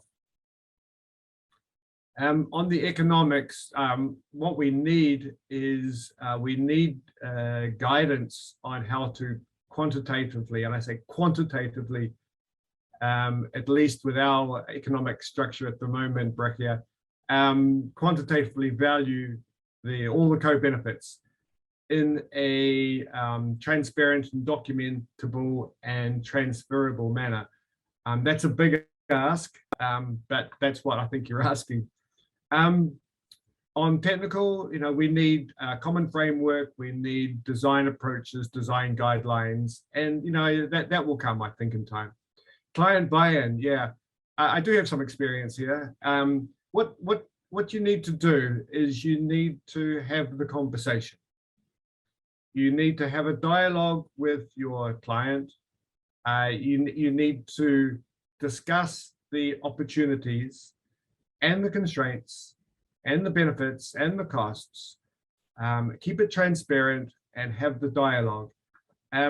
You also need to, I guess, understand what their drivers are and for them to understand what your drivers are, so that you can each understand the various positions that people are in, because it's not until you understand the positions that people are in, then you understand what positions they're taking, or the drivers that they're faced, you understand what positions they are taking, and therefore what solutions may exist.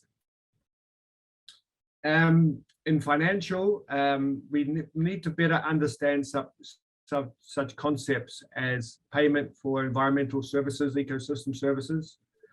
We need to understand green bond market better. We need to document success stories, particularly where we've leveraged finance or where the private sector has been brought in. And on the enabling environment, we need to find and support the prime movers in the industry.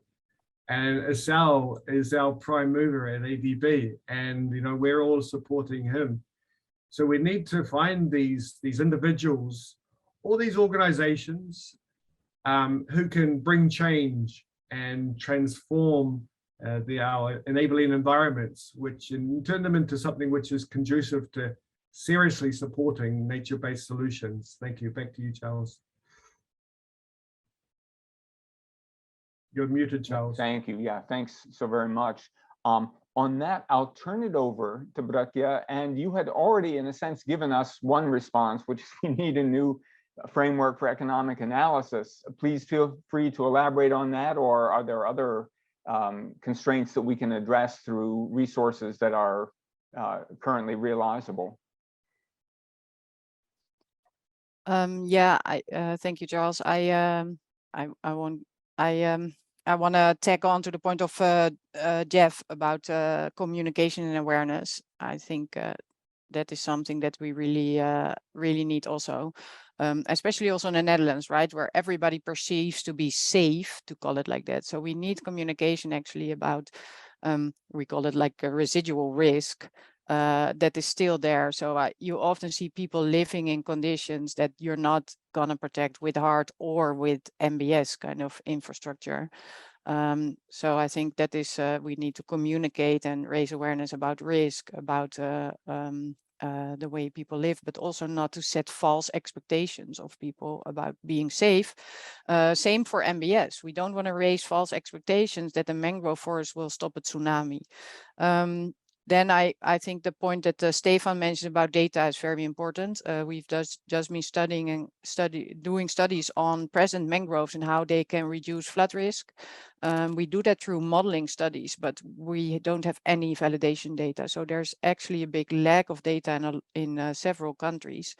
And also I agree on making this data open. So setting up data systems in countries is for me a very important and first step. To do. I also agree with Jeff that the design criteria, they will come. We are, for example, working on it. We try to work on it with a lot of partners, also collaboratively and in a systematic way. But there's a lot to do because we, of course, do have to compete with 200 years of engineering knowledge in quantifying how natural systems perform. But we're getting there, and we can design already. We can do it, but it requires, it's not standardized or mainstreamed yet, but it is possible, I think. And then one important thing also is legislation and enforcement. So if we do zoning, so it comes with communication and awareness, but if we do zoning, if we want to create the space, if we do spatial planning, we need to adhere to it. And that's what you often see, right? There are rules, there are regulations, but they're not enforced. It also, it are certain conditions that drive people to live in certain places. We know all that, but solving or helping to reduce poverty globally will also help to improve living circumstances for people anyway, but also to get them to move out of natural areas probably. But they also conflict. We also see that, right? Because growth of cities also conflict with conservation of the natural resources you need actually to buffer for water and flooding in the city. And then my final one would be example cases. So we need to challenge each other to really do it. I think we're not learning fast enough, looking also at what's happening in the world. We want to learn a lot faster. So, I mean, I'm of technical institutions that like to study, but I engage a lot with the sector and I would say, let's do something. And I agree. And I'm still waiting for one of the financial institutions or one of the countries to champion, you know, this whole thing and to say, okay, we're going to do this whole river basin in a very new transformative way. And we're in a nature-based way with green cities, with upstream wetlands that retain the water or provide water and energy for the city. And to do this on a large scale and to champion it, I think that would be so great to have such an example. So more examples that are inspiring that will really help people to do this. So let's challenge each other, I would say. Excellent. Thanks very much.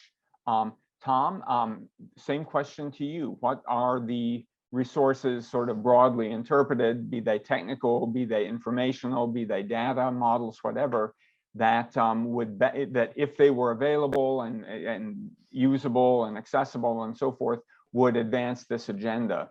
Any thoughts on that? Ooh, yeah, a lot is already said by Bregje, by Jeff, by Stefan, and as they mentioned, some information is lacking, so we need to start collecting that, and that can be both not in pilots, but as Bregje also mentioned, larger scale.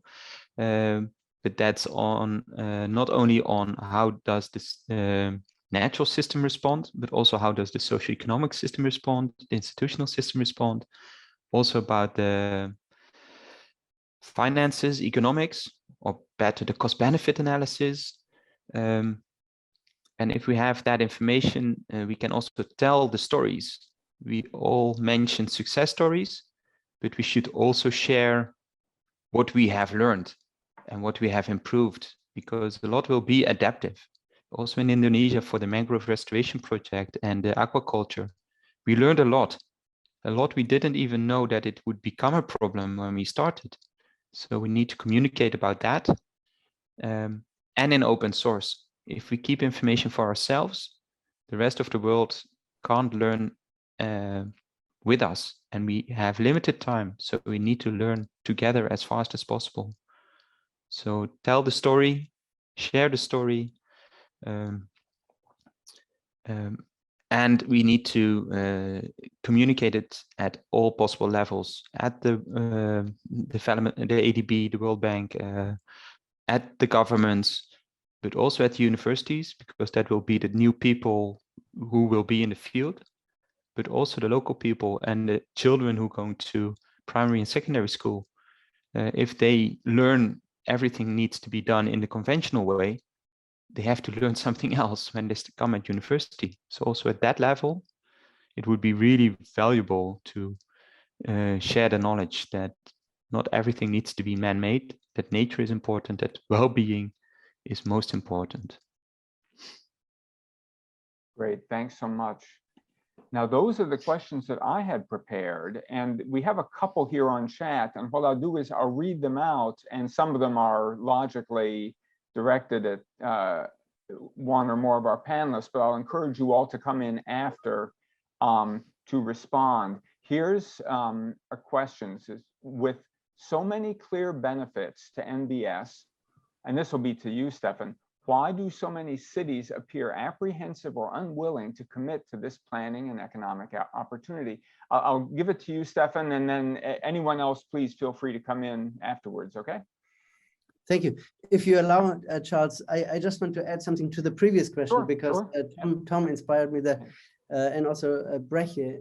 I think what we also need to know more about is sort of local knowledge from local communities, so that that these nature-based solutions can really also benefit their livelihoods and their sort of, if you wish, their daily lives in an optimal way, and that they can also be engaged even in operation and maintenance. Of course, there are these very beautiful examples where mangroves, where reinstated mangroves really provide a livelihood to local communities, fisheries, and so forth.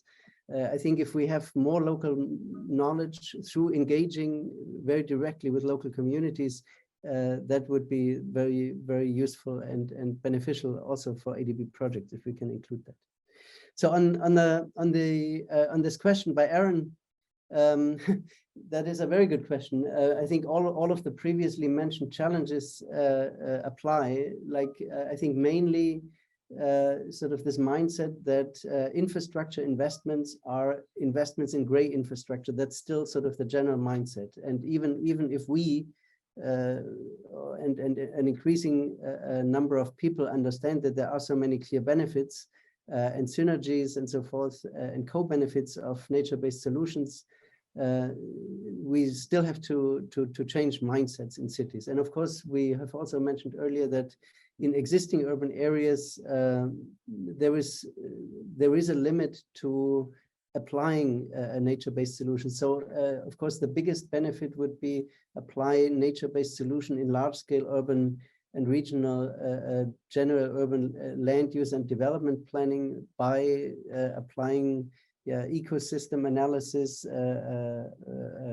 flood risk analysis, and so forth. So to new urban areas that you don't build in the wrong places, and so forth, and build a green space network from the beginning. And of course, these are great opportunities in rapidly or in still urbanizing areas that we have so many in our region. So I think we have to overcome mindsets, create examples, and just be champions ourselves. So if we go to the field, promote it, show examples to our counterparts, and then hopefully build local champions so that they can run with it.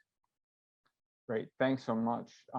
Would anyone else like to offer their thoughts on the issue of why, if EBA is so great, which we believe it is, why aren't more cities developing along those lines? Jeff, please. Yeah, no, just quickly, retrofitting nature-based solutions is incredibly difficult, particularly in cities where there's a lot of space constraints, and the value of land or the value of space is quite high. But you'll find that some cities are doing it. For example, Hong Kong, Seoul has a beautiful urban river. I can't remember its name. If somebody remembers the name, can they drop it in the chat box? Shanghai is doing some. So, it is happening, but I think, you're seeing more opportunities or more realizations of nature-based solutions in cities which are new cities, greenfield cities on the edges of Ho Chi Minh City, for example, areas where where they're not retrofitting, where there is already space available. I'll stop there. Thank you. Great, thanks so much. Any other comments on that issue? I will move to another question that was submitted. This one is for you, Bregje, and you may have seen this already. Let's see here. Sorry, here we go. How about meandering river? Does the process of confluence, does the process of confluence river consider the landscape same as other river landscapes? And how about, I believe, maintaining the separate water? Maybe if you look in the chat, you can have a look at that. I may be not getting it quite right, but if you can have a look at that and comment. Yeah, I had a look at it, Charles, but I also found it difficult to interpret it. So I'm not sure if I interpret it in a right way. I think maybe it's meant that if rivers confluence, whether you can keep them separated, I'm not sure. To me, I would say what the objective would be. I think what we tend to do, and what I saw in several countries, is that we consider the meandering kind of annoying because it takes a lot of space. But it often happens in a midsection, but it's actually really important process. So I've seen a lot of straightening of meanders, but what happens with the meandering is, of course, that it makes the river flow slow down, and it increases the length that the water travels. So it also increases the infiltration potential of water into the groundwater system, which is extremely important.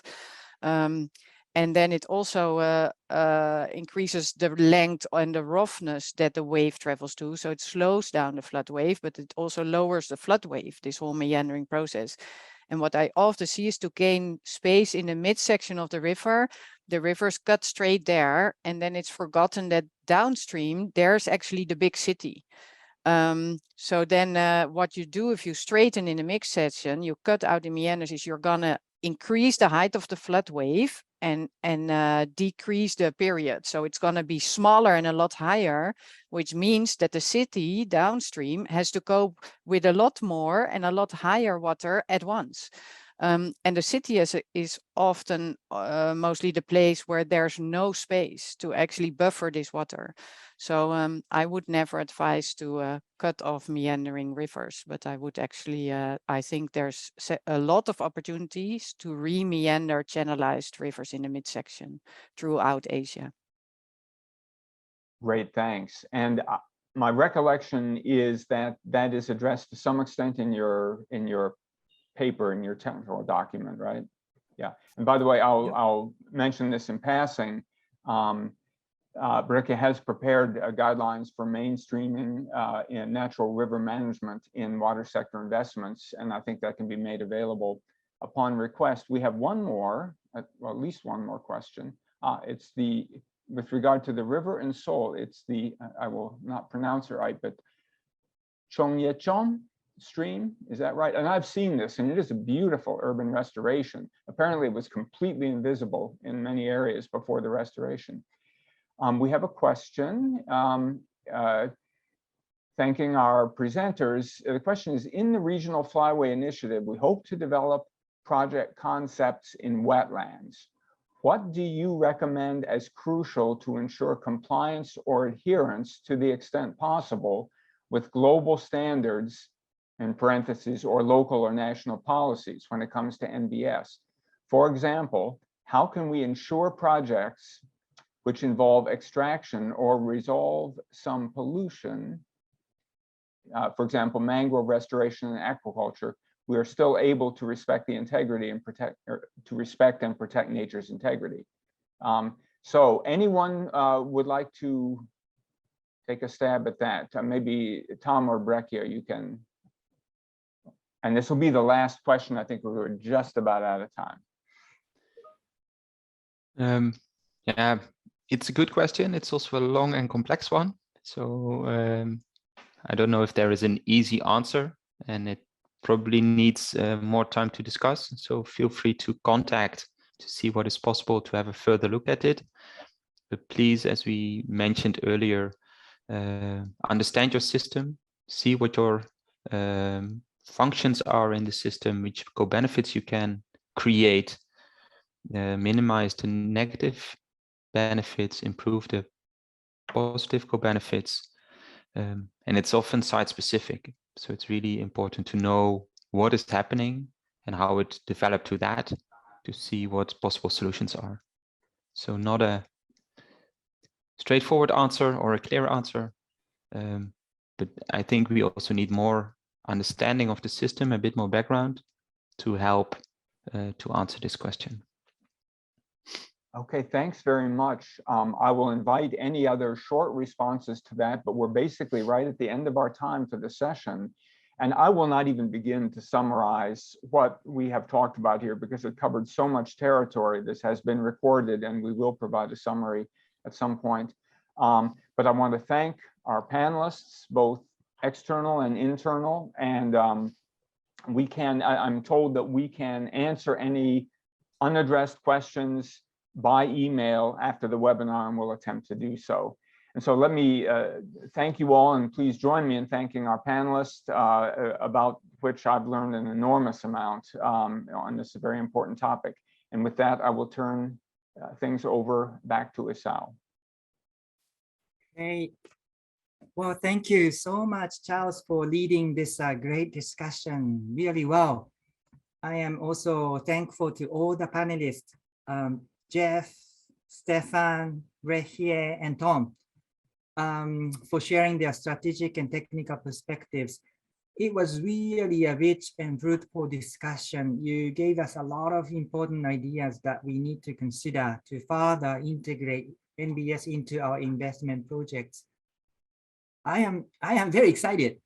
We would like to proceed with the our efforts to mainstream this innovative approach. I mean, NbS, and with your support and guidance, I think we can make it possible. Thank you. Now we have come to the last item on the agenda, which is the closing remarks. Please let me invite Ms. Lejla Vandić for her closing remarks. Lejla is the project coordinator for nature-based solutions at the Netherlands Enterprise Agency. She is responsible for connecting international financing institutions and their clients with the Dutch private sector, with a focus on the the public-private partnerships. She has been supporting a lot of projects using innovative solutions like NbS. Over to you, Lejla. Yes, thank you much, Isao. I hope you can hear me because I was muted all the time. Okay, great. Thank you. So on behalf of the Netherlands Enterprise Agency, I would like to thank you for your participation today, and especially our partners of ADB for organizing this important webinar on nature-based solutions for climate disaster risk management, and for giving, of course, the Netherlands Enterprise Agency the opportunity to co-host this event and the clinic on September 21st next week. I am really convinced that this lecture will give you new ideas and opportunities for the development of nature-based solutions projects with your partners and clients in the countries. And I would like to thank everybody who attended today. But an important question is, so why are we here today, and why is it important to talk about nature-based solutions? Well, we talked today and looked at ways to mainstream nature-based solutions into ADB operation by raising awareness about the possibilities of nature-based solutions and sharing knowledge of Dutch experts, Bregje van Wesenbeeck and Tom Wilms, who are really very dedicated to support ADB in their efforts to catalyze nature-based solutions. Bregje and Tom have already been actively involved with ADB by giving lectures, workshops, and other supportive activities. This webinar and clinic next week are important because we really believe that sharing knowledge about nature-based solutions, specifically science-based knowledge, will lead to higher interest in the development of nature-based solution projects. To boost the global demand of nature-based solutions, we need really to raise awareness about the benefits and co-benefits, the risks, and develop sustainable projects. And we really see that this is an important aspect of climate resilience. So the Dutch government and the Dutch water and infrastructure sector have expressed their desire to develop the international market for nature-based solutions in developing countries. We believe that co-creation is the best way to accelerate nature-based solutions because collaboration stimulates us to improve our efforts to innovate and to create safer and better livelihoods for communities that are in danger because of climate change. We are also aiming to explore ways in which we can work upstream and hope this webinar is a good example to stimulate collaboration between project developers and nature-based solutions experts. But why now? Why is it important? Why are we constantly talking about nature-based solutions?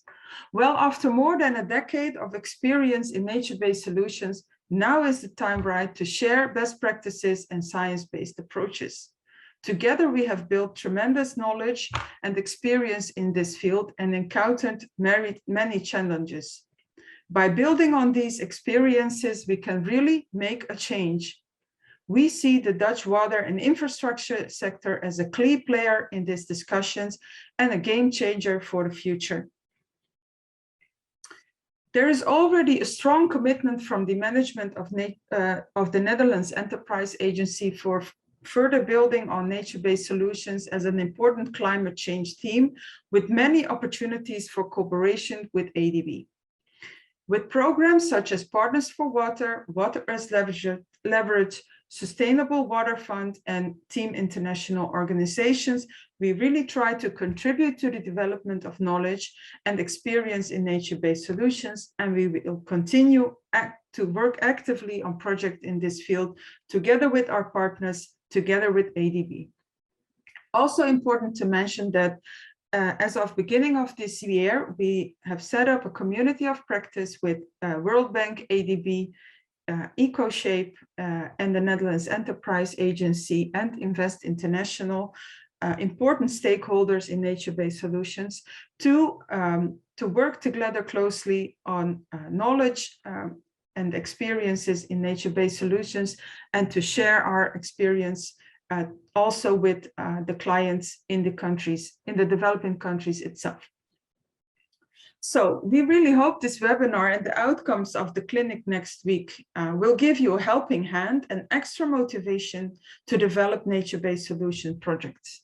And of course, to accelerate nature-based solutions in Asia to help tackle challenges in achieving the Sustainable Development Goals. I would also like to express my gratitude to ADB's Environment Thematic Group, Water Sector Group, Urban Sector Group, Climate Change, Disaster Risk Management Thematic Group, and Nature-Based Solutions Working Group for co-organizing this activity. I really hope you enjoyed this lecture today, and thank you all for joining us. I hope to see you again during the Nature-Based Solution Clinic next week. Thank you. Thank you, Lejla, for your remarks. That was really a great summary, and it's really encouraging. Thank you so much. Once again, thank you, Lejla, and your team for your support and cooperation with ADB. With that, I would like to announce the conclusion of this webinar. Thank you very much all for your participation. I wish you have a great day. Thank you. Bye now. Bye-bye.